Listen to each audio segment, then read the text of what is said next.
મિત્રો, શું તમે ક્યારેય વિચાર્યું છે કેટલાક લોકો હંમેશા ગુસ્સામાં રહે છે, કોઈની સાથે ઝઘડે છે, કોઈને દોષ આપે છે, પણ સાચો પ્રશ્ન એ છે શું આપણે એમની ગંદકી આપણા મનમાં ભરવી જોઈએ?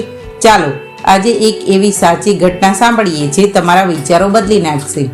ન્યુયોર્ક શહેરનો એક દિવસ હતો. એક લેખક જેમનું નામ હતું ડેવિડ પોલી એક દિવસ ટેક્સીમાં બેઠા હતા. તેઓ ગ્રાન્ડ સેન્ટ્રલ સ્ટેશન રવાના થયા હતા. ટેક્સીના ડ્રાઈવર ખૂબ શાંત સ્વભાવનો હતો. તે ટ્રાફિકના બધા નિયમોનું પાલન કરીને ગાડી ધીમે ધીમે ચલાવી રહ્યો હતો. એવામાં અચાનક સામેની બાજુથી એક ટેક્સી રોંગ સાઈડમાં ઘૂસી આવી. સ્પીડ લિમિટનો ભંગ કરીને સીધી ટેક્સી એમની ટેક્સી સાથે અથડાઈ જવાની હતી, પણ સમય સૂચકતાની ડ્રાઈવરે બ્રેક મારી દીધી અને અકસ્માત થતાં અટકી ગયો. ડેવિડ હજી શ્વાસ લઈ રહ્યા હતા તે સામેની ટેક્સીનો ડ્રાઈવર ઉતરી આવ્યો અને અપશબ્દો બોલવા લાગ્યો. ગાળો આપતો હતો.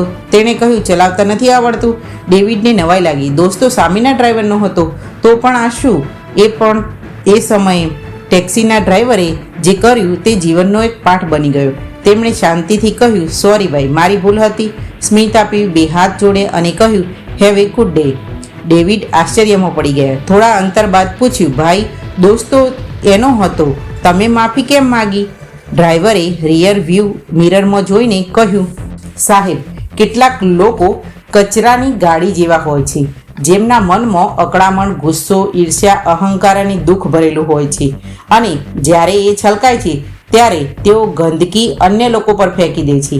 જો હું પણ ઝઘડો તો તે કચરામાં હું પણ ભળી જાત.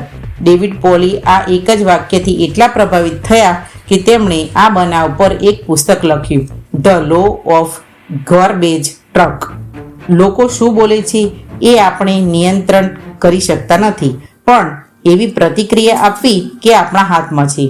તેથી યાદ રાખો, કચરાની ગાડી સાથે ઝઘડો નહીં કરવો અને સ્મિત આપો અને આગળ વધો, પણ તમારું મન સ્વચ્છ રાખો, કારણ કે શાંતિ એ જ જીવનની સાચી જીત છે. જો વાર્તાએ તમને વિચારવા મજબૂર કર્યા હોય તો વિડીયોને લાઈક કરો, મિત્રો સાથે શેર કરો અને અમારી ચેનલને સબસ્ક્રાઈબ કરો, કેમ કે અહીં તમને મળશે જીવનને બદલતી વાર્તાઓ. આવજો.